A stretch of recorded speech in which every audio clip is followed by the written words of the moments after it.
Assalamualaikum warahmatullahi wabarakatuh. Saya Sofwati Nur Azizah, kelas 3C Prodi Agribisnis Politeknik Negeri Banyuwangi. Di sini saya akan memaparkan jawaban ujian akhir semester konservasi lingkungan. Yang pertama adalah proses siklus hidrologi. Adapun proses siklus hidrologi yaitu yang pertama adalah evaporasi, yaitu penguapan yang didapatkan dari air laut, sungai, dan danau.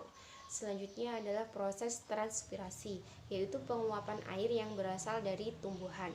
Faktor yang mempengaruhinya adalah suhu, kelembapan tanah, kelembapan udara, pergerakan angin, dan jenis tanaman.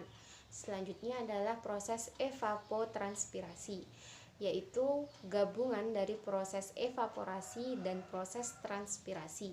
Selanjutnya adalah kondensasi, yaitu perubahan wujud uap air menjadi partikel titik-titik air dengan ukuran yang sangat kecil setelah proses penguapan.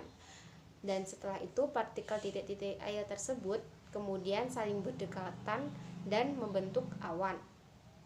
Selanjutnya adalah proses presipitasi, yaitu hujan. Proses mencairnya awan menjadi butiran air akibat suhu udara yang tinggi.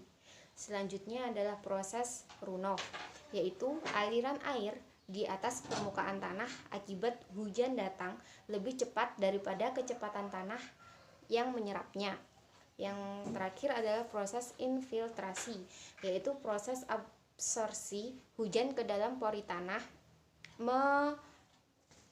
menjadi air tanah. Jawaban nomor 2 yaitu menurut saya, kalau kerusakan lingkungan itu disebabkan karena populasi yang semakin meningkat dan banyaknya kebutuhan manusia yang semakin meningkat sehingga banyak lahan yang tidak terelakkan, itu menurut saya sangat-sangat kurang baik. Karena kita pasti ada makhluk hidup lain yang kita rugikan. Contohnya saja seperti lahan hutan lindung yang kita jadikan untuk perkebunan atau perindustrian untuk mencukupi kebutuhan manusia, tetapi kita kurang memperhatikan hewan-hewan makhluk hidup lainnya yang ada di hutan lindung. Menurut saya itu sangat kurang, karena kita bisa merusak lingkungan itu juga, karena tentunya jika kita membangun perindustrian atau perhutanan di sana, kita juga akan menghasilkan limbah-limbah yang bakal merusak lingkungan. Jadi kita bisa memanfaatkan, jika kita di area kota, kita bisa memanfaatkan pekarangan rumah atau halaman-halaman belakang rumah yang bisa kita tanami untuk kebutuhan makan kita, seperti kita menanam sayuran, menanam sayur mayur dengan cara hidroponik yang tidak membutuhkan tempat yang cukup luas dan sangat simpel, sehingga kita bisa memperkecil lahan yang tidak terelakkan tersebut. Nomor 3, menurut saya pemerintah masih kurang memperhatikan tentang isu-isu lingkungan yang ada. Kita mengambil contoh seperti sampah plastik. Jika pemerintah tidak bisa mengondisikan masyarakatnya untuk tidak menggunakan plastik, sebaiknya pemerintah menerapkan atau mendirikan pabrik yang dapat mendirikan pabrik pengolahan sampah plastik.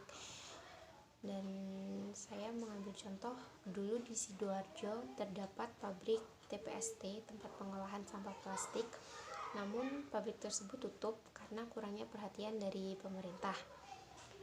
Dan seharusnya kalau di setiap desa mempunyai inovasi-inovasi baru untuk menjaga lingkungan, itu sebaiknya pemerintah mengembangkan inovasi tersebut dan menerapkan ke berbagai desa, sehingga kita sebagai masyarakat Indonesia bisa menjaga kelestarian lingkungan dan kelestarian alam secara bersama-sama.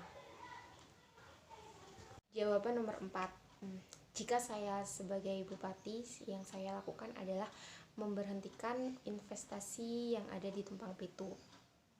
Karena jika di Tumpang Pitu itu dibuat pertambangan emas, tentunya pasti nanti akan ada limbah-limbah yang meresahkan masyarakat sekitar. Dan di daerah Tumpang Pitu adalah banyak pantai selatan yang memiliki ombak yang cukup besar. Jika daerah selatan mengalami musibah seperti tsunami atau adanya angin besar, nanti tidak ada yang membentengi karena hutan sama gunung sudah dijadikan sebagai pertambangan emas. Dan hewan-hewan yang ada di sana nanti takutnya turun ke daerah warga-warga, dan itu sangat-sangat meresahkan warga. Sebaiknya kita mendukung masyarakat yang di daerah pesisir menjadi nelayan yang baik, seperti kita memberikan penyuluhan tentang nelayan menjadi nelayan yang baik, nelayan yang pintar, sehingga mereka mempunyai penghasilan dari pekerjaan tersebut tanpa merusak lingkungan sekitar.